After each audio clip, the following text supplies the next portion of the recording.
Vamos lá, gente, vamos falar da nossa saúde? Você sabe que essa história de muita gente com alergia, né, tem tudo a ver com alimentos ultraprocessados, mudanças ambientais. A gente tem agora um estilo de vida muito diferente, eu acho que do propósito da natureza humana, né? E o nosso corpo acaba reagindo.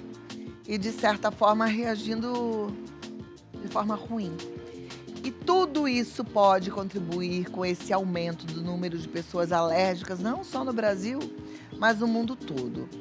A estimativa da Organização Mundial de Alergia é que cerca de 40% da população mundial sofre com algum tipo de alergia.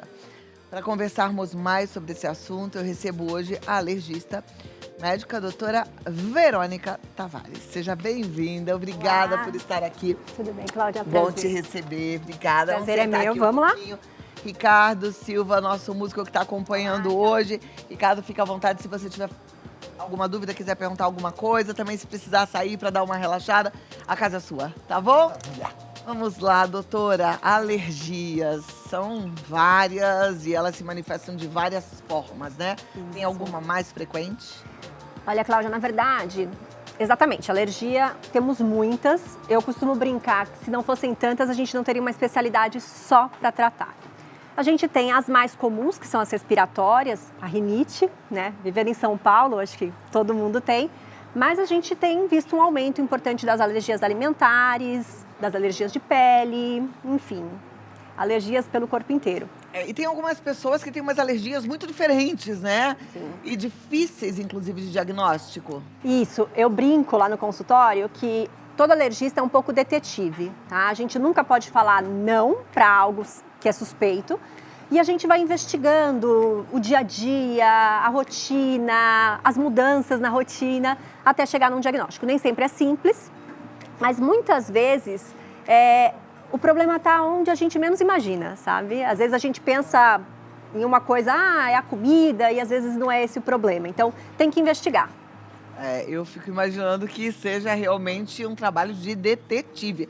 Até porque eu acho que todo mundo já passou por um processo alérgico e até descobriu o que era, né? Não foi muito fácil. E isso vale para todo tipo de alergia, inclusive para as dermatites? Ó, as dermatites, elas são umas lesões de pele, lesões associadas com uma pele muito ressecada, uma inflamação importante do sistema imune.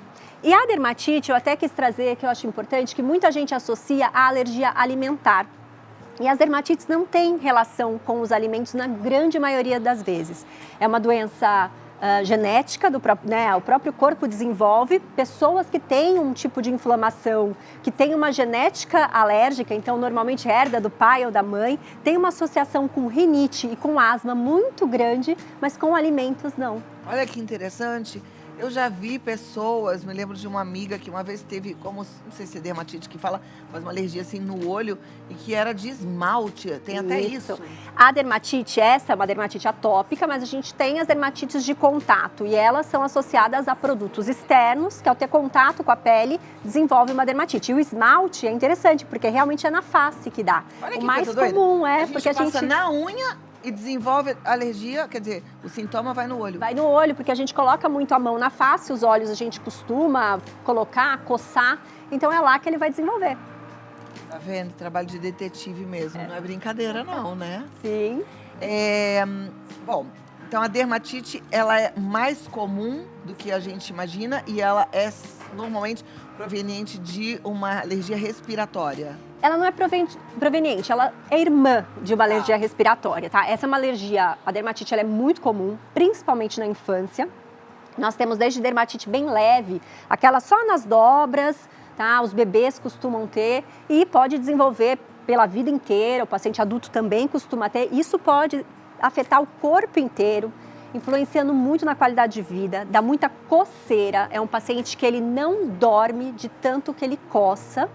E ele tem essa associação, assim, são doenças que andam lado a lado. Um paciente que chega com dermatite, ele vai ser investigado para rinite e para asma também. Dermatite nada tem a ver com psoríase ou tem? Não, não tem. São tipos de inflamação diferentes. São lesões que lembram, tá? Eu falo que o alergista, ele não trata psoríase, mas ele tem um olho para psoríase porque chega bastante pra gente e aí a gente diferencia, né? Mas são doenças diferentes. Tá. Mas as duas têm a ver com imunidade?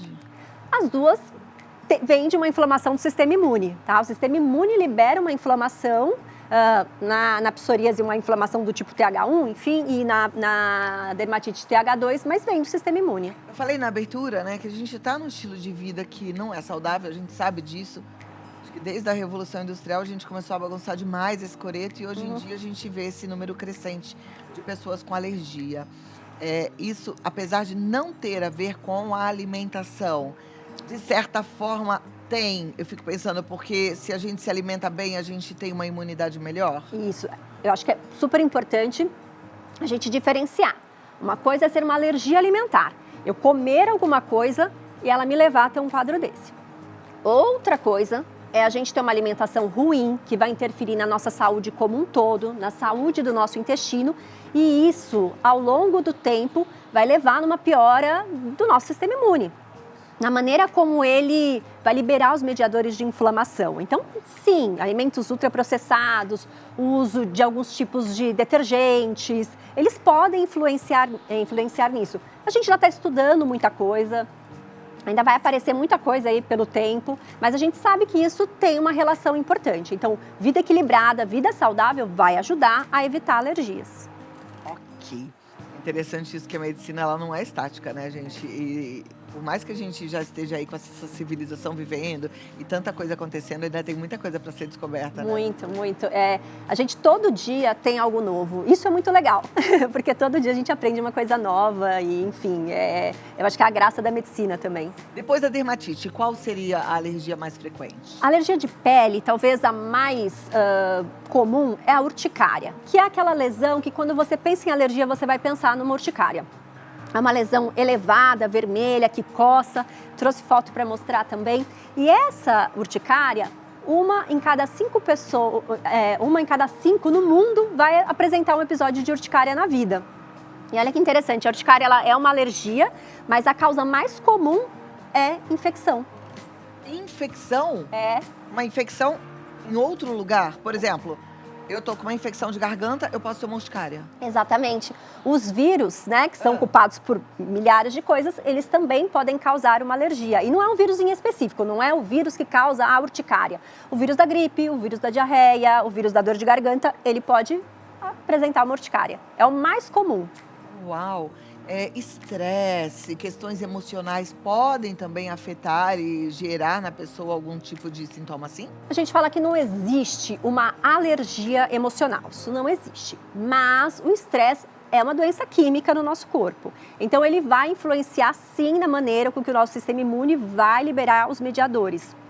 Mas não é uma coisa causa e efeito, sabe? Fiquei estressado, tenho uma urticária. Não é bem assim que funciona. Mas ele pode predispor a uma urticária crônica. A gente percebe no caso da dermatite atópica, da outra lesão, que em momentos de estresse o paciente tende a coçar mais. Então tem uma influência. Não é tão simples, mas existe essa influência. Algumas pessoas têm um tipo de dermatite ou urticária, eu não sei qual seria o nome, Claro. no rosto, né? E que de repente, de vez em quando, tá com o rosto todo vermelho. Normalmente, essa que dá no rosto, que fica também assim vermelho, é o quê? Olha, depende, porque você pode ter uma urticária que pode aparecer no rosto. Que também pode ser proveniente de infecção. Também pode ser proveniente de infecção, pode aparecer em qualquer lugar do corpo, palma da mão, planta do pé, na face. E a dermatite atópica, ela também aparece na face. No bebê é muito comum aparecer nas bochechinhas, no paciente adulto já diminui um pouco a face, mas a gente vê também. E não tem, assim, alergia, acho que é importante. A gente sempre pensa assim, se eu tô com uma alergia é porque alguma coisa me causou alergia. A alergia é o nosso sistema imune bagunçado, é o nosso sistema imune respondendo exagerado, mas não necessariamente alguma coisa externa, tá? Pode ser algo da nossa própria genética mesmo, do nosso próprio corpo, como pode ser um vírus que está no nosso corpo, uma bactéria. Mudança de temperatura, mudança de ambiente, isso pode desencadear um sintoma alérgico? Isso pode desencadear, por exemplo, nas alergias respiratórias, né? Então a gente tem a rinite vasomotora, que é uma rinite que ela vai piorar em ambientes muito frios. Então se você chega num ambiente muito gelado, teu nariz começa a dar uma escorrida, começa a coçar o nariz. É o nariz tentando se adaptar àquela temperatura, fazendo uma rinite vasomotora. E a gente tem também, na questão climática, a própria questão de o ambiente que a gente está, a incidência de mais ácaros, poeira, um ambiente ser, não digo nem mais limpo, mas mais usado ou menos usado, mais guardado, menos guardado. Então isso também interfere. O ambiente, ele interfere muito na alergia respiratória. Mas pelo que eu estou entendendo, não só se está mais limpo ou menos limpo, mas pela adaptação do nosso organismo a um novo lugar. Isso. Porque às vezes a gente vai num lugar e fala assim, ai, nossa, isso aqui não está bem limpo, porque começa a espirrar, porque começa a fechar. Quem tem rinite, eu tenho. Então, não é por isso, é porque o meu corpo está se adaptando a uma nova situação. Isso, né? Então ele vai, por exemplo, ele chega num ambiente ou muito quente ou muito frio, os extremos, né? O nariz, ele vai se adaptar à temperatura, o ar para entrar no nosso corpo. Ele vai passar pelo nariz e ele tem que ser aquecido, filtrado e umidificado. Então, se ele chega muito frio, nosso nariz tem a função de aquecer esse ar para chegar no pulmão. Então, esse processo de adaptação, ele vai levar a alguns sintomas. Olha que interessante. Em algumas pessoas mais, em outras menos, né? Mas ele leva. Bom, o que a gente precisa saber? Como é que a gente tenta, de alguma forma, se prevenir contra essas alergias, porque elas são desconfortáveis, né? Como é que a gente deixa o nosso sistema imune mais equilibrado, mais forte para essas mudanças? Mas eu volto já para a gente continuar esse assunto, pode ser? Tá, é claro. Dá uns minutinhos? Tá bom. Aí, ó, o que eu quero também, que você mande a sua pergunta, que você participe do programa. Já disse lá na abertura. De volta aqui com a nossa pauta. A gente está falando sobre alergia, assunto importantíssimo. A gente tem alergia ao longo da vida, duvido que alguém nunca teve, não é verdade? Duvido. Mas aí a gente está aprendendo bastante com a doutora Verônica Tavares. Eu deixei aqui uma dúvida, né? Tem alguma forma da gente deixar nosso corpo mais forte? Assim, ó, prevenção de alergias, a gente não tem nada que tenha 100% de eficácia. Acho que é importante entender que a gente tem uma junção de fatores que, se a gente fizer, aumentam a chance de não desenvolver alergias. Acho que no paciente já adulto, né, já grande, uma alimentação saudável, evitar ultraprocessados, descascar mais do que desembalar embalagens é assim imprescindível. Água, super importante. Água é o que nutre as nossas células para que elas funcionem da maneira adequada, então é muito importante. E atividade física é muito importante. Então são 3 pilares. A gente tem algumas coisas que possam ser feitas que vão ajudar também, como não usar antibiótico desnecessariamente. Então, o antibiótico ele tem sua função, ele deve ser usado no caso de uma infecção bacteriana, mas sabe aquela coisa, principalmente criança, tá tossindo, dá um antibiótico. Ai, não sei o que tem, dá um antibiótico. Se não tiver realmente uma causa, você vai estar prejudicando toda a microbiota do intestino e com isso afetando e aumentando a chance sim de evoluir com alguma alergia. E a gente tem questões como o aleitamento materno, que é super importante nos primeiros 6 meses, principalmente nos primeiros dias de vida. E também a via de parto, a gente sabe que é uma forma de talvez prevenir alergia, sendo parto natural. Perfeito. Você falou de antibiótico, né? Quando a gente tem que tomar um antibiótico por alguma infecção bacteriana, é importante e faz diferença tomar ou não os probióticos e os pré-bióticos? Olha, vai variar do tempo, de qual antibiótico e da sua sensibilidade para o antibiótico. Não é para 100%, mas para algumas pessoas realmente vai fazer a diferença, tá? Mas não é para 100% não é uma indicação que a gente tem para todo mundo. Eu já ouvi muito falar sobre dessensibilização, né? De repente a pessoa tem uma alergia, descobre qual é a causa e ela vai entrando em contato com esse agente que causa a alergia de forma gradual. Isso é válido? Isso é muito válido. Na verdade, a dessensibilização, a gente começou com a dessensibilização para aeroalérgenos, para os ácaros, para o pelo do gato, do cachorro. Isso existe há mais de 100 anos, é o que a gente chama de vacinas para alergia. E desse mesmo conceito, passou-se para a dessensibilização de alimentos, que é feito de uma forma diferente, que tem riscos, mas que sim, levam a resultados e existe, é válido, não é para todo paciente com alergia alimentar, mas tem bons resultados. Nesse caso, dessensibilização para alergias alérgicas, e essas vacinas são injetáveis? A gente tem injetáveis, que são subcutâneas, e tem sublingual também. Então dá para fazer, se você tem medo de agulha, pode fazer as gotinhas Mas também. são eficientes, porque como você disse no comecinho do nosso bate-papo, que o alergista, ele é um detetive, provavelmente você vai ter que fazer a sensibilização de vários agentes. Então, por isso que não tem vacina para tudo, não existe imunoterapia para tudo. A gente consegue dessensibilizar alguns elementos. Então, no caso de uma alergia respiratória, uma asma, uma rinite, a gente vai pesquisar o que você é sensível, né? Quais são os alérgenos. Desses alérgenos, a gente vai ver deles quais são possíveis fazer a dessensibilização, a imunoterapia.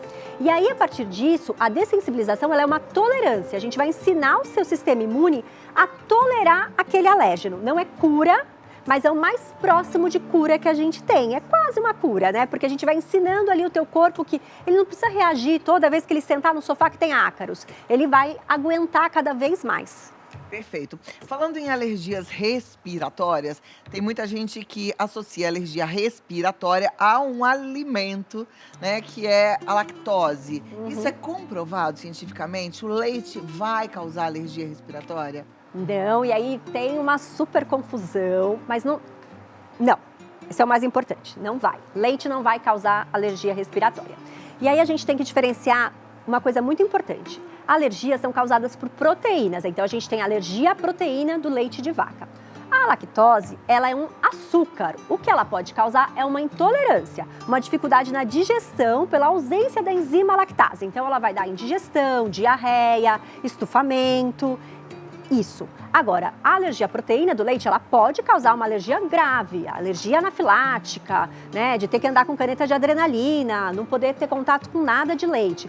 Mas o sintoma respiratório isolado, então eu tomo leite e eu aumento a secreção, eu tomo leite e eu espirro e só isso, não. Isso não tem relação. O que pode acontecer é você tomar o leite, você ser alérgico ao leite, tomar o leite, evoluir com urticárias, evoluir com edema e também evoluir com desconforto respiratório, com sintomas respiratórios, mas aí é uma junção de coisas. E não é para todo mundo, tem gente que não tem problema nenhum. Exato, não é para todo mundo, não é. Na verdade é para uma minoria. A gente tem visto que vem aumentando o número de alergias, né, de alergias alimentares, mas não é para todo mundo, ainda é para a minoria.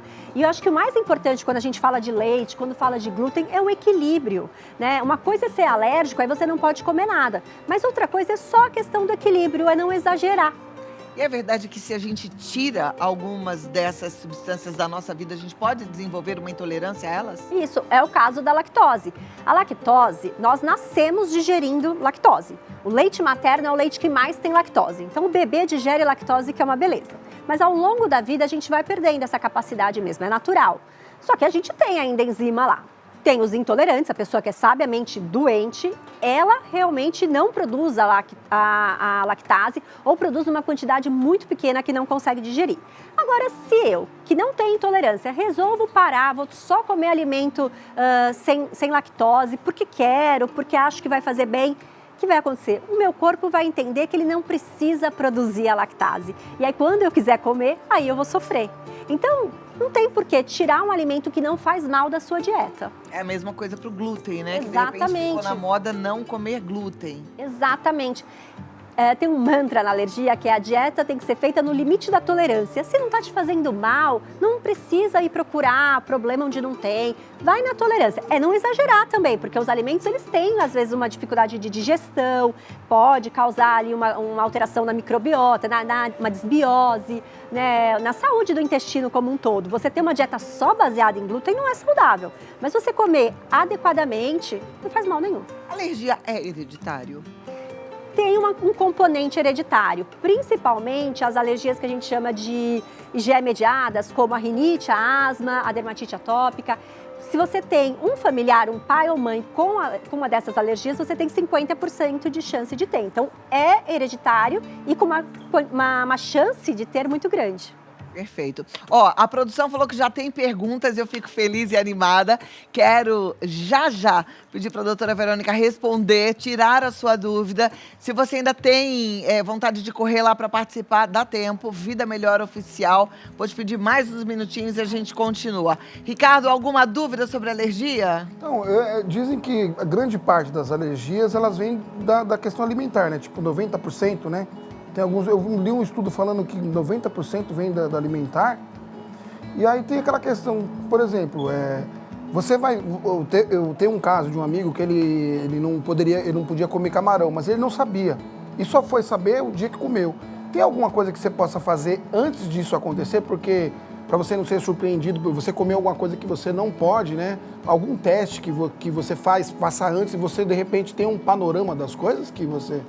Olha, a gente não pode faz comer? teste, a gente não faz teste para prever alergias. Certo. Tem outro mantra dentro da alergia que exame de alergia não faz diagnóstico, porque o exame de alergia ele só mostra que você já teve contato com aquele alérgeno. Não aquele exame caríssimo que a gente bota um algodãozinho na boca, que tira saliva, que não sei o quê. Aquilo tudo é balela? Não, esse é balela total. IgG para alimentos é balela total. Gente, olha só como isso é importante, porque assim, às vezes a gente cai num blá blá blá, gasta um dinheirão para tentar descobrir que alimento eu posso comer, que alimento eu não posso comer, e eu tô ouvindo aqui de uma médica. E se você faz esse exame, ele vê um monte de coisa. E normalmente são coisas que você come no seu dia a dia, porque IgG é memória. Ele só vai saber se você já teve contato com aquilo, é memória.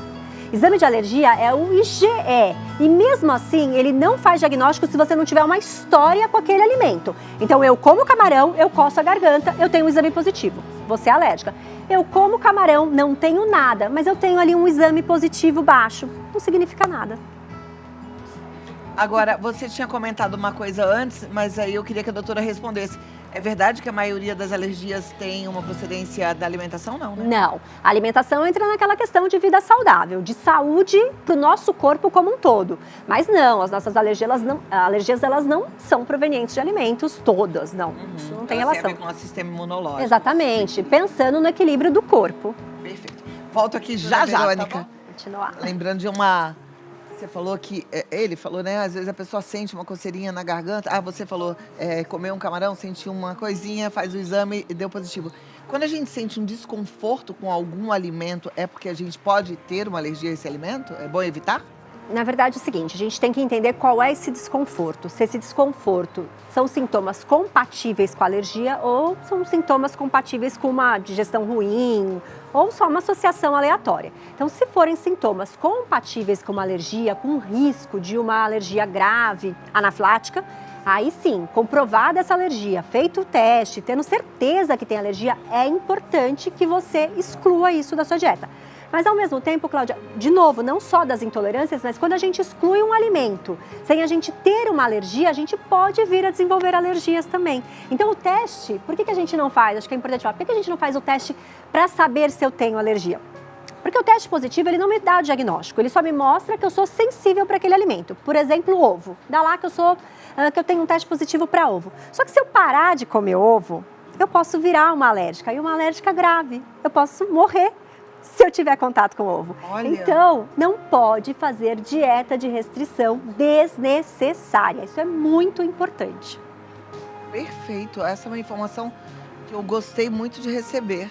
E é importante que todo mundo saiba, porque tem muita gente, não é muita gente pensando no todo da população, porque são exames caríssimos, mas quem faz acaba deixando de comer alguns alimentos porque realmente dá sensibilidade Isso. a um ou outro alimento. Acho que é importante a gente entender quais testes são validados, por que fazer um teste. Então, porque, né, quando a gente vai numa consulta, né, eu tiro a história, eu entendo a história daquele paciente, eu entendo se é compatível com uma reação alérgica e aí eu peço um exame. Não é só fazer teste. Eu, por exemplo, tenho um desconforto, sei lá, alguma coisa estranha, eu acho que é uma alergia a damasco. Eu até gosto, de vez em quando eu como, mas eu sei que vai entupir meu nariz na hora, que vai fechar um pouquinho, e aí eu falo, por que eu fui comer esse damasco? Pois é, aí você tem que investigar, porque se você tiver alergia a damasco, existe a chance de cruzar com outras frutas e existe ainda uma síndrome chamada síndrome látex-fruta, que pode cruzar com o látex. Então tem que ficar de olho. Eu tenho uma paciente, por exemplo, que ela tem alergia à papaína, que tem no mamão, que tem em outras frutas, mas que também pode cruzar com látex. Então ela já teve reação alérgica grave fazendo o procedimento. Como cruzar com látex? São proteínas. O que é uma reação cruzada? São proteínas semelhantes e o sistema imune ele não sabe diferenciar se é a do mamão ou se é do látex. Ele acha que é a proteína do látex. O látex é quando a gente vai ter contato, por exemplo, com... A luva, o procedimento cirúrgico. Olha, Então a gente tem essa questão. então é bom investigar Precisa investigar. e tratar. Tem tratamento? Nesse caso, o tratamento é não comer. Mas entender se cruza com outras, se você tem reação com outras frutas e aí saber o que evitar. Perfeito. A Evelyn diz, fui tratada como herpes zoster, tomei remédio 15 dias e ainda ficou mais uns 15 dias coçando. Será que era outra coisa? Olha, o herpes zoster, ele tem um quadro que pode demorar mesmo. E a pele fica sensível. Então, não necessariamente uma outra coisa, mas a sensibilidade, né? Ela mandou a foto, A pele pode ficar mais sensível. Difícil Dali, ver assim por foto. olhando daqui de longe dá pra ver melhor. É difícil falar assim por foto, né? Não dá pra te falar, ter certeza. Mas eu diria que eu acho que pode ser do próprio quadro. Herpes zoster, hidratar né? bastante, A tratar gente até bastante falou sobre e herpes ver zoster, essa se eu não me questão. engano, ontem. E a gente falou isso, que ela dura e em alguns casos dura até muito mais. Por isso que é Exato. importante, acima de 50 anos, infelizmente uma vacina caríssima, mas quem puder tem que tomar, né? São 2 doses. A vacina do herpes zoster, para quem tem acima de 50 anos, todo mundo que puder, claro, mas se você tem possibilidade acima de 18 anos, vacine-se. É Acima de muito 18. de 18, é super Eu importante. tive herpes zoster com 30 e poucos, né? Pois é. Horrível. Exatamente, E é uma aí, infecção a chance de grave. ter de novo aumenta. Exato, dolorosa, então vale a pena vacinar se tiver oportunidade. Bora, a próxima é da Maura. Boa tarde, Claudinha e doutora. Quando criança, me encantei com a fruta pêssego. Comi e minha pele estourou toda. Desde então, apesar de gostar, não comi mais a fruta, mas bebo algumas coisas de pêssego. Posso ter tido alergia apenas à casca da fruta? Pode ter tido alergia apenas à casca da fruta e também pode ter ganho tolerância, né? Ao longo da vida, alguns alimentos a gente pode ganhar tolerância. Então, a própria alergia ao leite, ela é comum na infância, mas não é comum no adulto, porque ganha tolerância. O ovo também, a gente ganha tolerância. Pode ter acontecido isso com ela. Precisa investigar, precisa entender melhor essa história, mas tem chance de ser a casca ou de você não ser mais alérgica. Perfeito. Gustavo Silva, boa tarde, sou Gustavo. Uma vez tomei um remédio com penicilina e fiquei um mês com o corpo todo vermelho. Qual substância substituía a penicilina? Foi um mês de terror. Ai, que interessante, Gustavo. Na verdade, precisa entender se foi a penicilina mesmo. Porque muitas vezes a gente culpa a penicilina sem ela ser o verdadeiro problema. Lembra que eu falei que os vírus causam urticárias? Então, muitas vezes foi a própria infecção. E aí, visto isso, precisa entender qual classe de medicamento que você não tem reação, né? Entender com a história e pensar em algo que não cruze de maneira nenhuma com a penicilina. Normalmente, a gente prescreve uma classe chamada macrolídeos, tá? Que não tem nada a ver com a penicilina, que as moléculas não são semelhantes. Mas precisa entender se foi a penicilina mesmo, ou até mesmo se ele ainda é alérgico à penicilina, porque a gente pode deixar de ser. Doutora, olha, eu tiro o chapéu para os médicos porque vocês estudam muito, são muitos anos de faculdade, muitos anos de especialização. Agora, um alergista, eu tiro o chapéu dobrado, porque, gente, é muito minuciosa essa especialidade, podem ser muitas coisas, né? Mas, ao mesmo tempo, ela é muito legal, muito fantástica por isso, né? O sistema imune, ele influencia em todos os órgãos do corpo. Então, a gente tem que pensar como um todo mesmo e investigar. Perfeito. Olha, a Maíra Kelly diz, meu filho teve a anafilaxia causada por medicamento e tem 7 anos. Isso pode acabar ou pode continuar para o resto da vida dele? Olha, depende do medicamento. Ao contrário dos alimentos, por exemplo, que todo mundo tem alergia, cada alimento você vai ter alergia a uma proteína, mas é a proteína. Nos medicamentos, cada medicamento é uma molécula completamente diferente da outra. Então, precisa entender qual foi o medicamento e se esse medicamento tem semelhante, se é uma classe inteira ou se é aquele específico. Vou dar um exemplo, tá? Anti-inflamatórios. Dipirona é um anti-inflamatório. Você pode ser alérgico só de dipirona ou pode ser alérgico a toda a classe. Dipirona, diclofenaco, ibuprofeno, todos eles. Então, precisa entender. Mas uma vez que você tem alergia ao medicamento, depende da classe. Por exemplo, anti-inflamatórios, normalmente você não deixa de ser. Penicilina, sim. Pensando aqui, eu lembrei de uma pessoa que eu conheço que tem alergia a camarão. É perigoso que essa pessoa vá, por exemplo, a um restaurante de frutos do mar, mesmo que ela peça um peixe? Sim, é perigoso. O camarão é uma das alergias mais graves, que tem o desfecho muito grave mesmo. Então, o paciente com reação alérgica a camarão, ele precisa ter uma caneta de adrenalina junto a si, portar uma caneta de adrenalina, que é uma campanha nossa para que no Brasil comece a ter essa caneta de adrenalina, mas ele precisa ter muito cuidado. Então, ele precisa deixar claro, se ele for frequentar um restaurante, na maioria das vezes, dependendo da gravidade, melhor não ir. E o restaurante tem que ter muita consciência da gravidade também. Tá certo. Adriele Castro, boa tarde. Após minha gestação, desenvolvi alergia de dipirona. Meu esposo é alérgico a dipirona. Minha filha pode ter também. Por medo, nunca dei medicação de dipirona ou seus componentes. No meu caso, tem como reverter isso? Olha, os dois têm alergia à dipirona. É assim, não tem uma relação direta. Ao contrário da rinite, a alergia a medicamentos, a gente não tem a questão da mãe ser e da criança. Mas vale um cuidado e vale acompanhar com o alergista para entender esses riscos e ver se é necessário um teste de provocação, alguma coisa desse sentido. Aqui, ó, tenho rinite e sofro para limpar a casa. Existe algum remédio preventivo que eu possa tomar para evitar ter uma reação? Ai, não tem nenhum remédio preventivo, né? Você pode usar máscara na hora de limpar a casa, deixar o ambiente bem arejado, evitar o acúmulo de ácaros com capa de colchão, travesseiro, mas isso não trata e nem é preventivo, só diminui um pouco a intensidade dos sintomas. Faz mal, por exemplo, eu sou bem parecida com ela, tenho rinite também e limpar é um problema, principalmente arrumar armário. Sempre uso máscara e não é porque está acumulado, porque tem poeira, não. É porque qualquer coisinha ali já é complicado para mim. Faz mal eu tomar um antialérgico preventivo se eu for arrumar meu armário? Olha, dependendo da intensidade que for os seus sintomas, às vezes vale a pena tomar ele preventivo. Mas eu falo que tem umas coisinhas poucas que você pode fazer que já vão ajudar. Por exemplo, guardar roupas como casacos e roupa de cama em saco a vácuo. Você já vai diminuir a chance de ter um ácaro ali. Então vai melhorar um pouco na hora de arrumar aquele ambiente. Não é que faz mal, mas depende da intensidade que o sintoma tem para você tomar aquele remédio. Tá joia. A Ana Angélica Dias pergunta: boa tarde, doutora Verônica, qual o tratamento para uma criança com múltiplas alergias? Descobrir quais são essas múltiplas alergias e tratá-las da maneira correta, olhando para cada uma individualmente. Isso é possível? É possível, porque múltiplas alergias a gente precisa entender. Será que a múltipla alergia dessa criança é uma asma, uma rinite e uma dermatite? São doenças irmãs. A gente vai pensar num tratamento em conjunto para isso. Ou não, são coisas completamente diferentes. Aí vai ser um tratamento específico para cada coisa. Já é. O Rô Sanches está perguntando: a dermatite seborreica pode ser considerada alergia? Ela não é uma alergia propriamente dita, mas ela é um tipo de dermatite atópica também, né?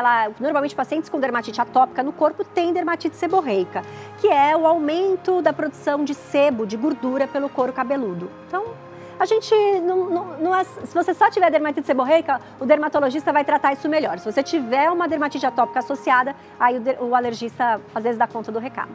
A joia, obrigada, Ronaldo. Próxima pergunta, tem mais? Mariane Amaral, boa tarde. Como saber se tenho alergia a medicamento? Tomando medicamento. Pois é, toda vez que eu vou a um hospital, sempre tem que preencher lá, alergia a algum medicamento? Não, Até que você tenha, exatamente. A gente não tem como prever isso. Toda vez que lavo louça, minhas mãos ficam vermelhas, coçando. Acredito que seja por causa do detergente. É possível desenvolver alergia a um produto depois de muito tempo de uso? Pode, principalmente nas dermatites de contato. A dermatite de contato é com o uso, é o acúmulo daquela substância na nossa pele, que a um determinado momento o corpo vai começar a reagir. Então pode acontecer. Precisa investigar. Tem teste para isso. Tem teste, e aí no caso dessa pessoa tá ficando com a mão vermelha, coçando, é melhor ele evitar? Isso, ela evita, por exemplo, se ela acha que é quando ela lava a louça com algum detergente, tentar trocar o detergente, entender ali, porque não adianta trocar 6 por meia dúzia, precisa entender os componentes daquele detergente, e aí na investigação com o alergista a gente vai identificar qual que é o componente químico que causa alergia nela. Quanto tempo demora para perceber se foi o detergente que causou alergia? Quanto tempo ela deveria ficar sem, por exemplo, lavar a louça? Então, depende, porque a gente precisa ter a melhora daquela pele, né? Ela precisa ficar um bom tempo, então, por exemplo, 30 dias, e depois ela precisa lavar a louça e ter a piora em 48 horas a 72 horas. Não é imediato, tá? A dermatite de contato, ela não é uma alergia imediata, mas ela acontece mais ou menos umas 48 a 72 horas. Gostei da pauta, foi bom, né? Aprendemos um monte de coisa boa. Você curtiu? Deixa lá seu recadinho. Agradece a doutora Verônica, ela tá no DRA.Verônica Tavares lá no Instagram. Deixa um carinho lá também, DRA.Verônica Tavares. E se você quiser marcar a sua consulta, quiser fazer a sua investigação, 11 99326 7961 e cuidar melhor de você, né? O alergista está preparada para te ajudar nesse sentido. 11 99326 7961. Quer complementar com mais alguma coisa que não foi falada, doutora? Eu quero agradecer, Cláudia, de coração, tá aqui falando sobre as alergias que são cercadas de mitos e a gente precisa esclarecer. Elas estão aumentando, mas a gente também precisa entender o que é alergia de verdade e não culpar alimentos ou outras coisas desnecessariamente. Joia, muito obrigada. Ricardo, você toca pra gente? Agora. Até a próxima, doutora. Obrigada. Vamos lá.